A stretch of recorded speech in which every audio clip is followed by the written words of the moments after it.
On this episode, I'm bringing you the story of Janai Coleman, a 40-year-old elementary school teacher and devoted mother whose life was violently stolen on a summer night in Georgia. We gotta go in that mall, and the lady just got shot. Where at it? That place mall? Where the bus station's at. Is she breathing, conscious and alert? Yeah, she moving a little. Did you see where the person is that did it? Yeah, he was in a car, but he pulled off. It was like a beige car. July 18th, 2008. Janai was doing something millions of parents do without a second thought, waiting in her car to pick up her daughter. What began as a routine Friday evening would end in tragedy, and what investigators initially believed was a random act of violence would spiral into one of the most scientifically complex murder cases Georgia had ever witnessed. A case that would challenge everything detectives thought they understood about DNA, identity, and the very nature of proof itself. This is Janai's story. The parking lot outside Gwinnett Place Mall buzzed with typical Friday night energy. Cars circled endlessly, searching for spots. Shoppers emerged with bags, heading home after a long week. Teenagers clustered near the entrance, making weekend plans. The air hung thick with humidity, that oppressive Georgia heat that makes even evening feel like midday. Near a bus stop, a gold Dodge Stratus sat with its engine idling. Inside, Janai Coleman checked her phone, probably glanced at her watch. Her daughter would be done with work any minute now. Just a quick pickup, then home. No one noticed the man approaching. He seemed to materialize from the chaos of the parking lot. One moment absent, the next moving with deadly purpose toward that gold Stratus. He reached the driver's door, pulled it open, leaned inside. The gunshot shattered the evening calm, a single crack that echoed off concrete and metal, followed by a silence that felt impossibly heavy. The man yanked Janai from her vehicle, her body hitting the pavement with sickening finality. Without hesitation, without looking back, he climbed behind the wheel and disappeared into the twilight. Witnesses stood frozen, their brains struggling to process what their eyes had just witnessed. Across the street, a bus driver's hands trembled as she dialed 911. Within minutes, police descended on the scene. An officer found Janai still clinging to life, blood pooling beneath her. He applied pressure to the wound, desperately trying to stem the flow while waiting for paramedics. But some wounds are beyond saving. An hour after reaching the hospital, Janai Coleman was pronounced dead. Her car had vanished. The shooter had dissolved into the Atlanta sprawl, and investigators found themselves staring at a crime scene that offered precious few answers.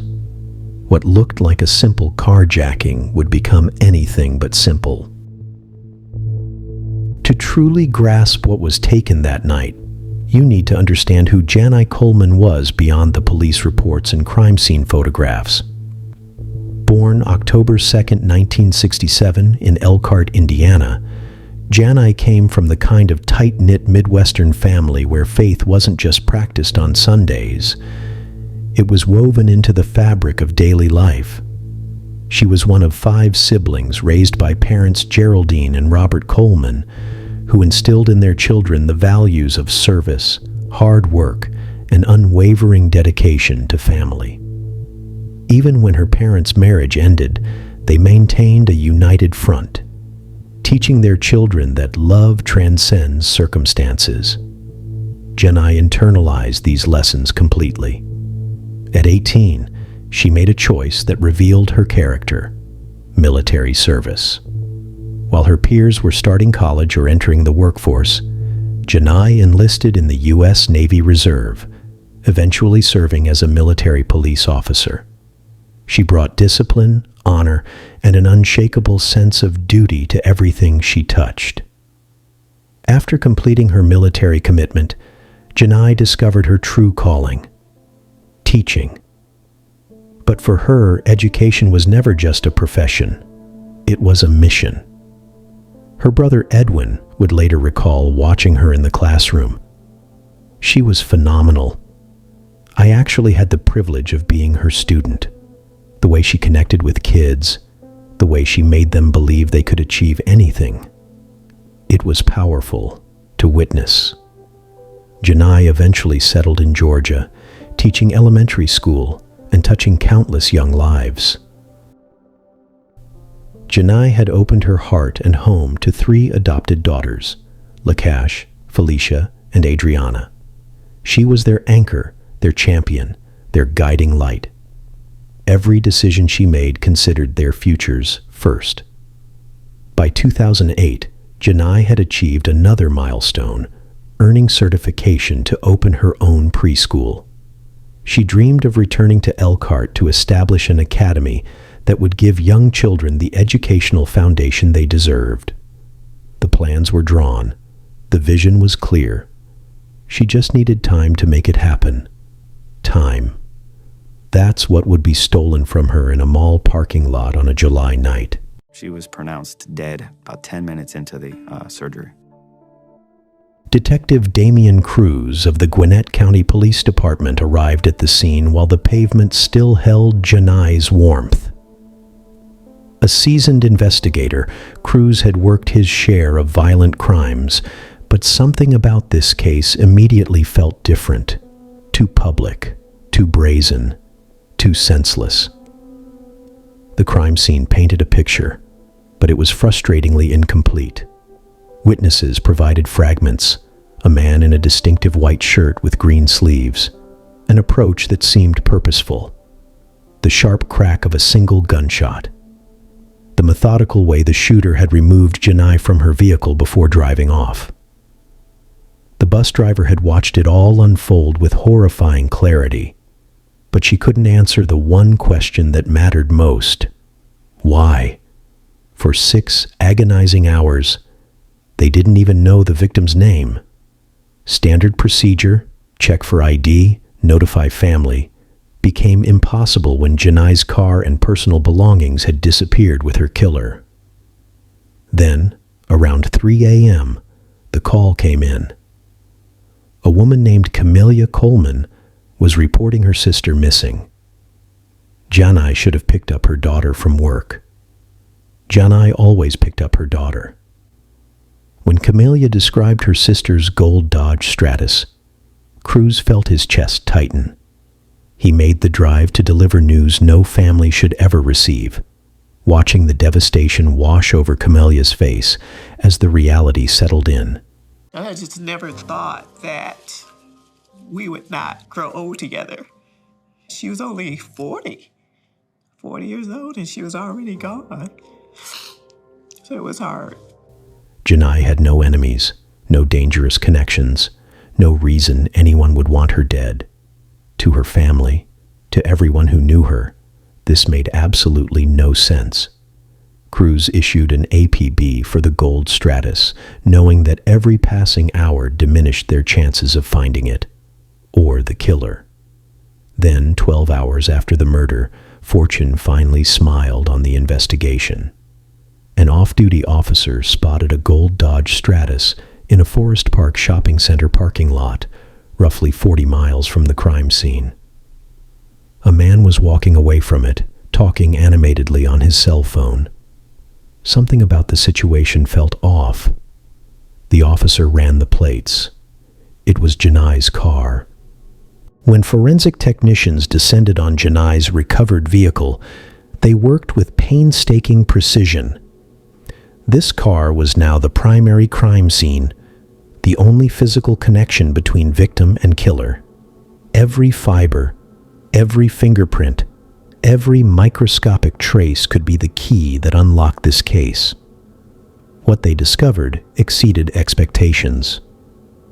Pristine fingerprints marked the exterior of the driver's side door, clear ridge patterns that spoke to how the killer had gripped the frame. More prints decorated the door handle, but the most intriguing piece of evidence sat tucked beneath the driver's seat. A cigarette butt. Bronson Light 100s, smoked down to the filter. When investigators interviewed Janai's family, they learned a crucial detail. Janai never smoked, never allowed anyone to smoke in her car. Her daughters confirmed it. Her sister confirmed it. That cigarette belonged to whoever killed her.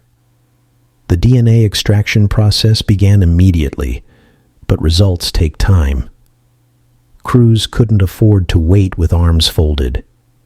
He turned his attention to surveillance footage, hoping the cameras that blanket modern America had captured something useful. They had captured something extraordinary. Footage from a convenience store near the mall showed a man entering around 7 p.m., roughly 2 hours before Janai was shot. White shirt with green sleeves, khaki pants, black bag over his shoulder. The exact description the bus driver had provided. Cruz watched as the man browsed casually, selected 2 cans of beer, then asked the clerk for cigarettes. The audio quality was poor, but lip readers and enhancement software confirmed what the man requested. Bronson Light 100s. "We've got him," Cruz breathed, watching the footage for the 5th time. "This is our guy." Additional surveillance from the Forest Park area showed the same man, same clothes, same purposeful stride, walking near where Janai's car was abandoned, still carrying what appeared to be that same pack of cigarettes. Cruz had everything he needed, except the one thing that mattered: a name. He released the surveillance images to media outlets across the Atlanta area. The DNA results finally came back, carefully extracted from that cigarette butt found in Janai's car. The lab had successfully created a genetic profile. Cruz felt a surge of optimism as the profile was entered into CODIS, the Combined DNA Index System, a national database containing millions of genetic profiles from convicted offenders and crime scenes. The system searched, compared, cross-referenced, no match. The fingerprints were run through AFIS, the Automated Fingerprint Identification System. Another powerful database, another comprehensive search, another dead end. No match. Cruz stared at the surveillance images tacked to his caseboard. The man's face was clear enough, his clothing distinctive, his actions documented on multiple cameras. Yet he remained a ghost, seen by thousands, identified by none. Janai's family called regularly, desperate for updates. By late 2008, the Janai Coleman case was cooling rapidly. New cases demanded attention. Resources had to be allocated elsewhere. But Cruz refused to let it go completely cold. He kept the file active, kept the evidence preserved, kept hoping for a break. Then in August 2009, over a year after Janai's death, Cruz's phone rang with the call that would change everything. The CODIS system had generated a hit, August 6, 2009. The DNA from that cigarette butt matched a man in the system, Donald Eugene Smith. A 51-year-old convicted felon with a criminal history featuring armed robbery and drug offenses. Cruz pulled up Smith's booking photo and felt his pulse quicken. The resemblance to the man in the surveillance footage was striking. The investigation exploded back to life. Detectives discovered Donald had recently worked at Legal Seafood's restaurant. When investigators showed the surveillance footage to his former co-workers, several immediately identified the man on screen as Donald. The pieces were clicking into place with satisfying certainty. A deeper dive into Donald's records revealed a cell phone number from his job application. When investigators subpoenaed the records, they found that phone actively pinging towers near Gwinnett Place Mall on the night Janai was murdered. Later that evening, the same phone pinged towers near Forest Park, right where her car was abandoned. DNA match. Check. Visual identification? Check. Cell phone data? Check. Physical resemblance? Check. On February 3rd, 2010, nearly 20 months after Janai's murder, police arrested Donald Eugene Smith. Cruz personally contacted Janai's family with the news. Their relief was palpable, their gratitude overwhelming. "We were so relieved," Camelia later said.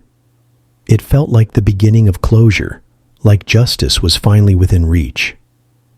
Cruz anticipated denials. He expected lies and excuses. What he encountered in the interrogation room was something entirely different. Calm, puzzled cooperation. "I've never been to Duluth," Donald said simply, his voice carrying an unexpected ring of authenticity. "I've never seen this woman. I've never seen that car." Cruz slid the gas station surveillance photo across the table. I have a picture basically on a computer. I want you to look at it and let me know if you recognize if it's yourself or not, okay? Sure. This is the day I'm talking about. When I came. Oh, was it with this guy right here? Yeah. You're saying that's not me? That is definitely not me.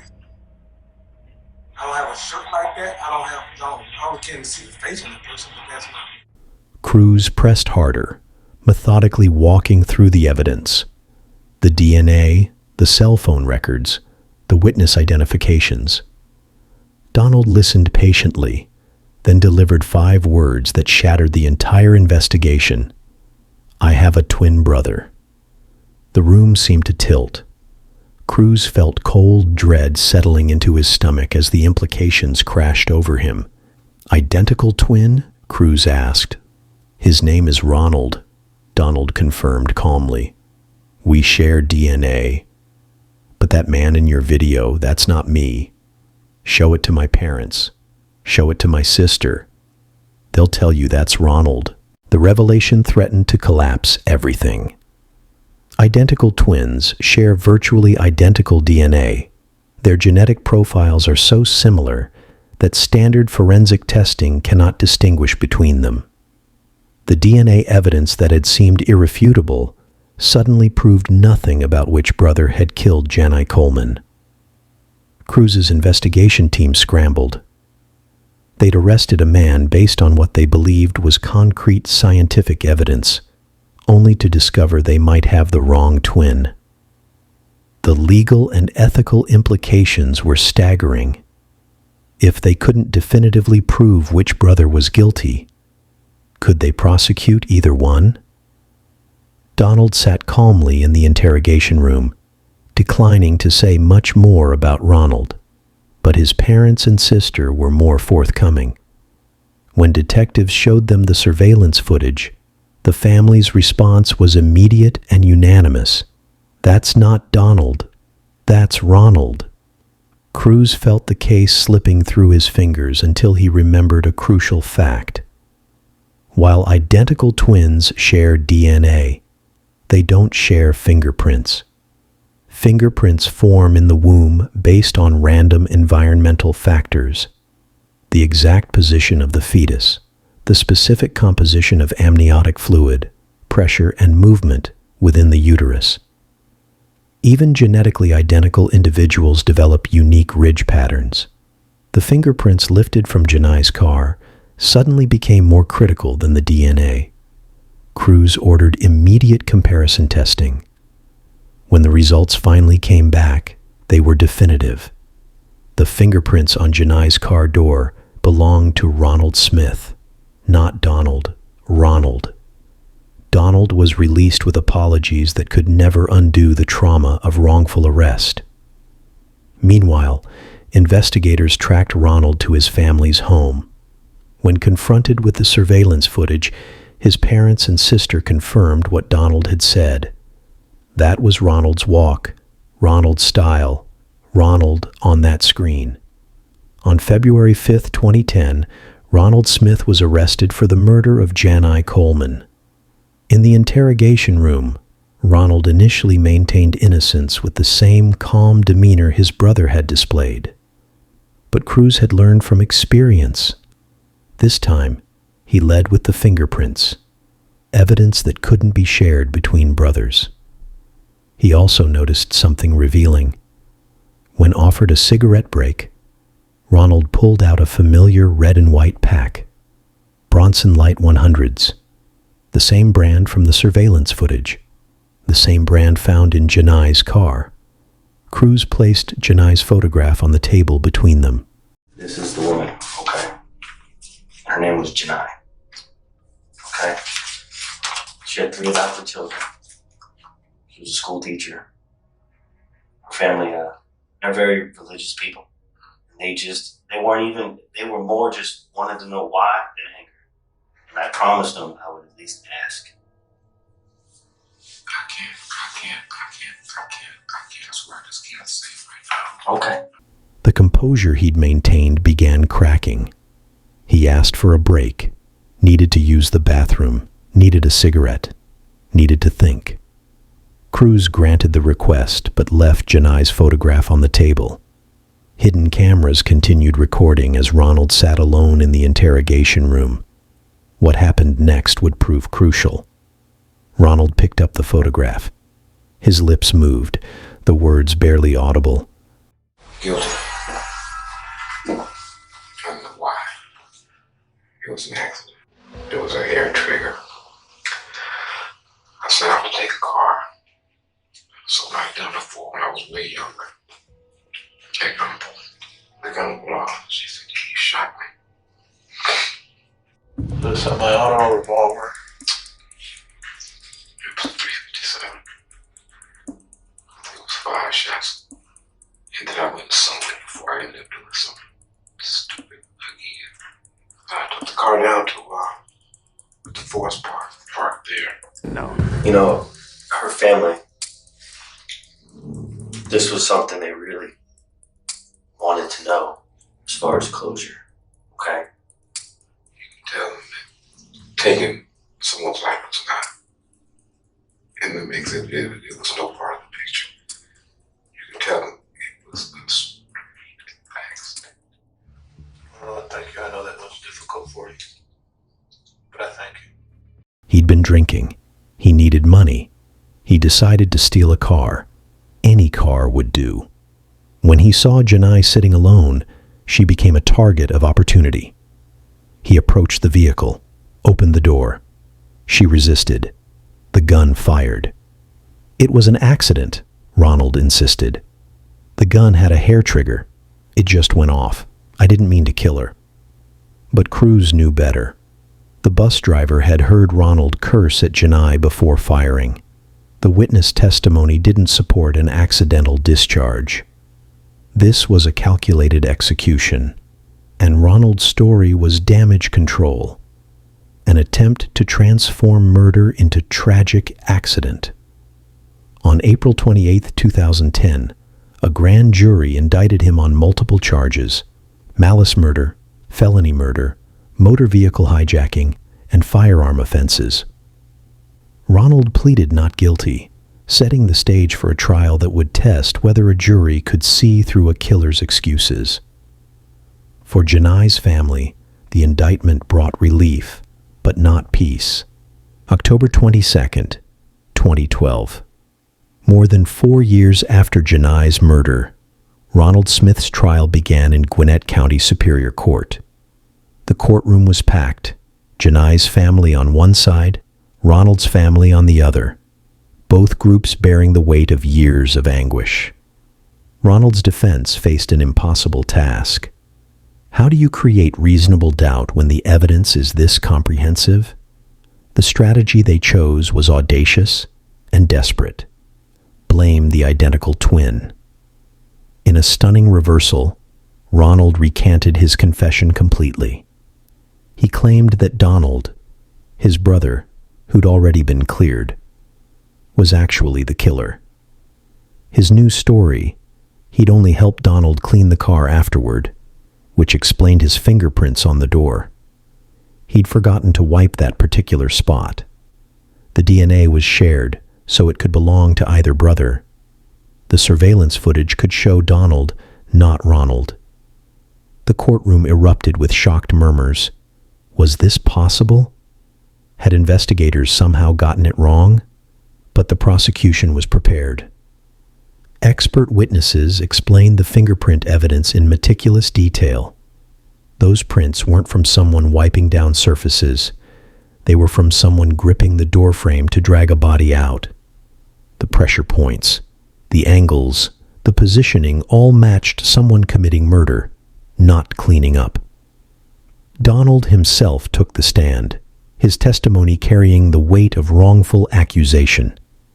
He looked directly at his twin and stated unequivocally, "I did not kill Janai Coleman.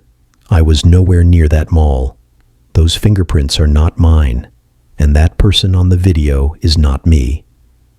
The jury deliberated for 2 hours on October 26, 2012.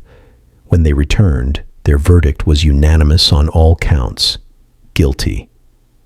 Ronald Smith showed no visible emotion as his sentence was read. Life in prison, plus 25 years.